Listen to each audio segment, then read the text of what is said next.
हुड्डा खेमे को तगड़ा झटका, अहिरवाल में आ रहे हैं राहुल गांधी, वो भी बृजेंद्र सिंह की यात्रा में। और ये जानकारी खुद बृजेंद्र सिंह ने मुझसे दी है। उन्होंने जो कुछ बताया वो सब मैं आपको बताने वाला हूं। राव नरेंद्र से भी बात की मैंने, क्या वो अब यात्रा में शामिल होंगे, उन्होंने क्या कहा वो भी आपको बताऊंगा। तो सद्भाव यात्रा में शामिल होंगे राहुल गांधी और चयन हुआ है अहिरवाल की धरती का। धक्का लगा होगा यह सुनकर पार्टी के उन नेताओं को जो सद्भाव यात्रा को निजी यात्रा बता रहे थे, अनऑफिशियल यात्रा बता रहे थे। लेकिन सवाल है, क्या अब वो नेता यात्रा में दिखेंगे जो अब तक नजर नहीं आए? और राहुल गांधी के आने के बाद भी क्या इसे अनऑफिशियली कहा जाएगा? दोस्तों नमस्कार, मैं आपका यार जतिन पत्रकार। राहुल गांधी आ रहे हैं हरियाणा में, अहिरवाल की धरती पर। गुरुग्राम में पहुंचेंगे 8 मई को, यानी कल। बृजेंद्र सिंह की सद्भाव यात्रा में वो शामिल होंगे।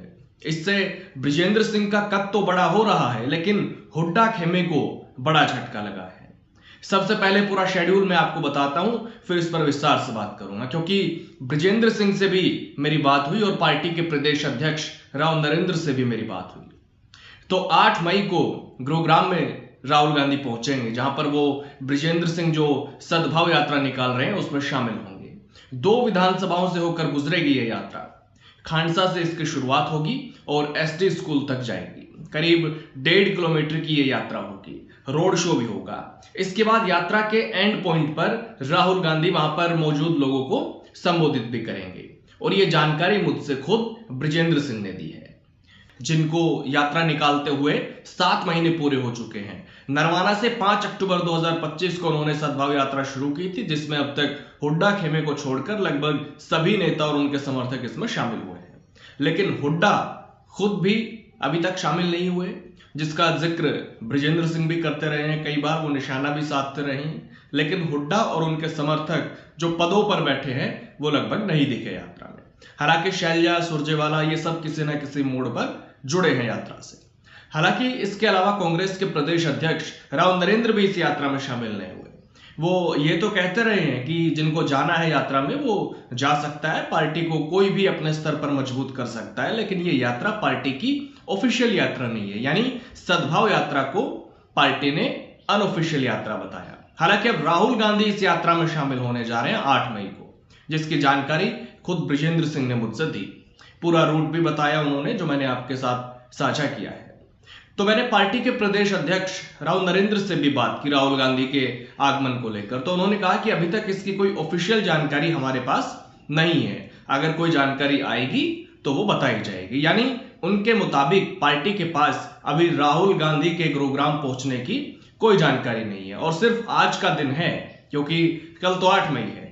तो अब सवाल यह भी आता है कि राहुल गांधी जब यात्रा में आएंगे तो क्या तब भी ये नेता उसमें शामिल नहीं होंगे जो अब तक यात्रा में नहीं दिखे, या फिर राहुल गांधी आएंगे तो वो नेता भी आ सकते हैं यात्रा में?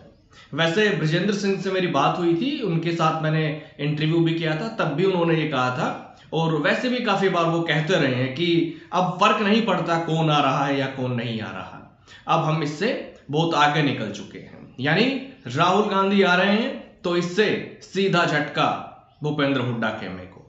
अब बात करते हैं कि गुरुग्राम की धरती का ही चयन क्यों किया गया। इसके पीछे कई कारण हैं।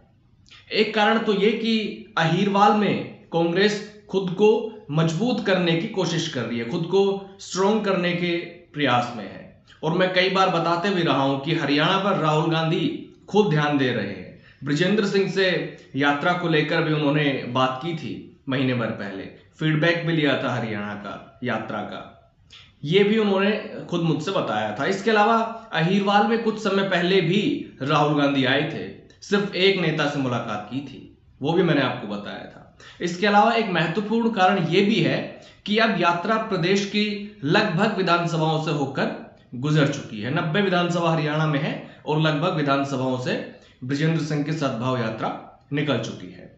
सिर्फ चुनिंदा क्षेत्र ही फिलहाल बचे हैं, जिसमें गुरुग्राम, मानेसर भी है और रोहतक का इलाका भी अभी बाकी है। लेकिन रोहतक को प्राथमिकता नहीं दी गई, क्योंकि रोहतक भूपेंद्र हुड्डा का गढ़ माना जाता है और हुड्डा और चौधरी वीरेंद्र परिवार में कैसे राजनीतिक संबंध है ये सब जग जाहिर है। और बृजेंद्र सिंह वीरेंद्र सिंह के ही बेटे हैं, तो इसलिए शायद रोहतक में राहुल गांधी का कार्यक्रम ना रखा गया हो, क्योंकि इससे नेगेटिव संदेश जाते। दरअसल हुड्डा अब तक यात्रा में शामिल नहीं हुए हैं और अगर रोहतक में राहुल गांधी आते तो फिर क्या मैसेज जाता, ये आप अच्छे से समझते हैं। यानी एक सियासी टकराव से, एक सियासी लड़ाई से बचने के लिए भी संभवतः ऐसा किया गया हो। और बृजेंद्र सिंह एक सुलझी हुई सोच के साथ आगे बढ़ रहे हैं, खुद को वो आगे लेकर जा रहे हैं, इसलिए रोहतक की बजाय गुरुग्राम का चयन किया गया। दूसरा, गुरुग्राम जिले की चारों सीटों पर ही कांग्रेस हारी भी थी। 2024 में, 2019 में भी हारी, 2014 में भी हारी थी। और सिर्फ गुरुग्राम में नहीं, पूरे अहिरवाल में सिर्फ एक नांगल चौधरी सीट को अगर छोड़ दें, क्योंकि सिर्फ नांगल चौधरी में कांग्रेस को जीत मिली थी 2024 में, बाकी सभी अहिरवाल की सीटों पर पार्टी हार गई थी। पिछले तीनों ही चुनाव में अहिरवाल की लगभग सभी सीटों पर कांग्रेस हारी है। तो इसलिए अहिरवाल पर भी राहुल गांधी का ध्यान हो सकता है, क्योंकि प्रदेश अध्यक्ष भी अहिरवाल से ही बनाए गए हैं कुछ महीने पहले ही, राव नरेंद्र सिंह, जो महेंद्रगढ़ जिले से आते हैं और गुरुग्राम में भी रहते हैं। तो राहुल गांधी कल गुरुग्राम पहुंच रहे हैं। बृजेंद्र सिंह की सद्भाव यात्रा में वो शामिल होंगे, लेकिन पार्टी को अभी ऑफिशियल जानकारी नहीं मिली है। और देखना अहम यह भी होगा कि सद्भाव यात्रा में राहुल गांधी आएंगे तो कौन कौन नेता इसमें नजर आएंगे। लेकिन सबसे अहम, क्या भूपेंद्र हुड्डा आएंगे, जिन्होंने अब तक यात्रा से दूरी बना रखी थी। खैर, कुछ घंटे का इंतजार है, फिर पूरी तस्वीर आपके सामने होगी उसके बाद। हालांकि आपको कोई राय अगर देनी हो तो जरूर दे सकते हैं। कमेंट बॉक्स के दरवाजे हमेशा की तरह आज भी आपके लिए खुले हुए हैं। नमस्कार।